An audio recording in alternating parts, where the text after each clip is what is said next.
All right, in Module 8, you are going to read about phonological awareness. You have a chapter in the Birch Book and a chapter from Motes. That chapter is scanned in for you here.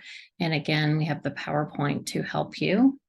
So chapter 4 from Birch, chapter 2 from Motes, and the PowerPoint to support the Motes chapter.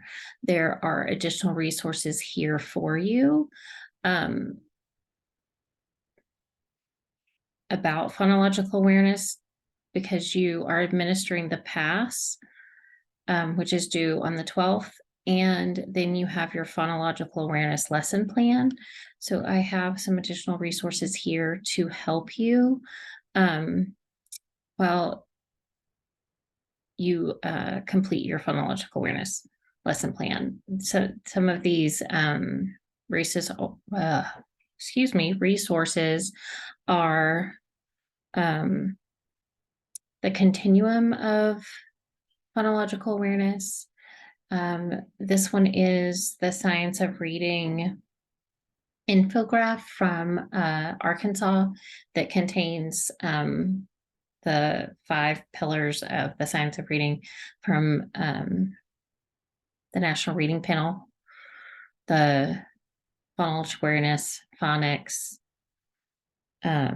vocabulary, fluency, and comprehension. The phonological awareness teaching sequence, phonological awareness versus phonics. So all of those are valuable resources to help you in creating your phonological awareness lesson plan. My suggestion, you don't have to do this, but my suggestion is to take the information from your PASS and base that on what you would include in your lesson plan. So you can base your lesson plan on a skill that your student needed to focus on, and then build your lesson plan around that. So does that help narrow your focus?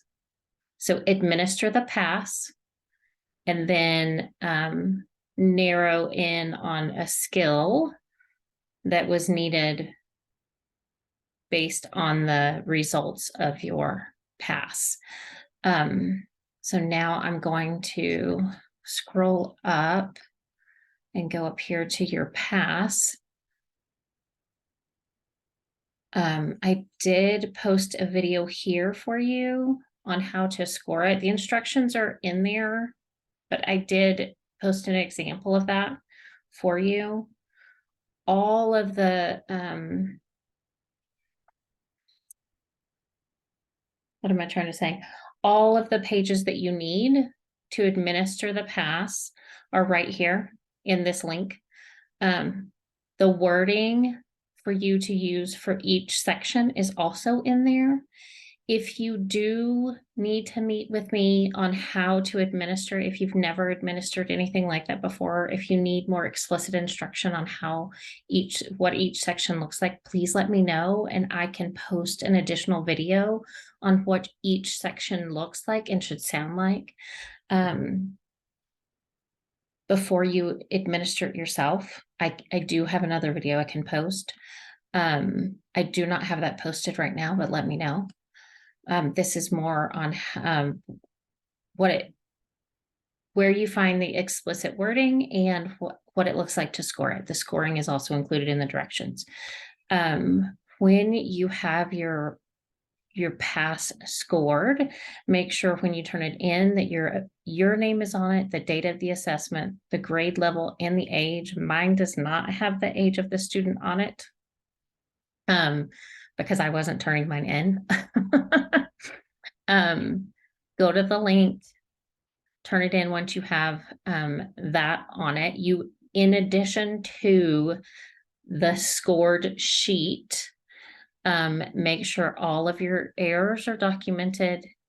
Any errors that the student said are on there, and then analyze your results.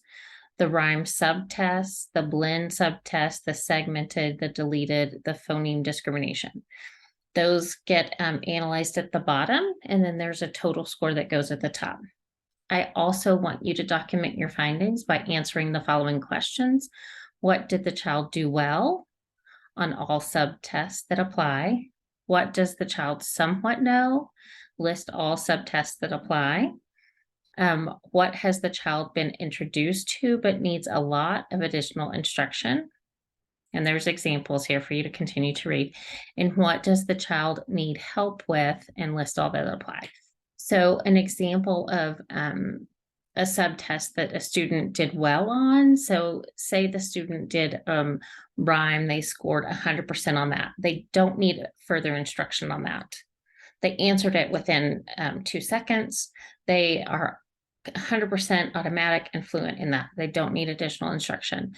But say the student needs additional practice in segmenting because they needed additional thinking time. They are not automatic and fluent in that.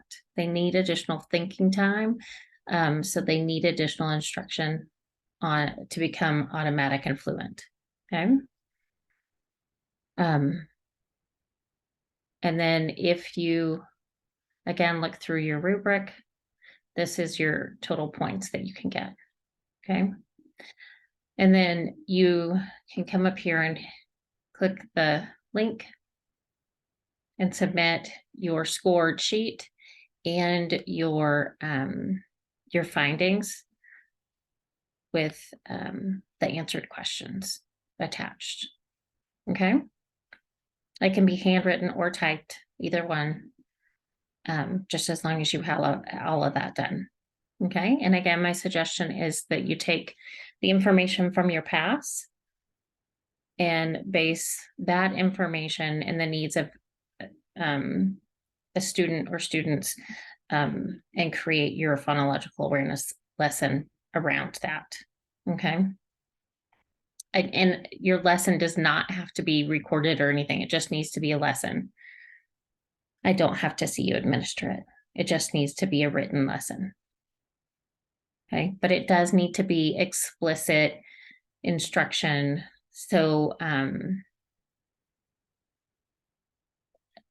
anyone that would pick it up could administer it. So think of substitute plans, right?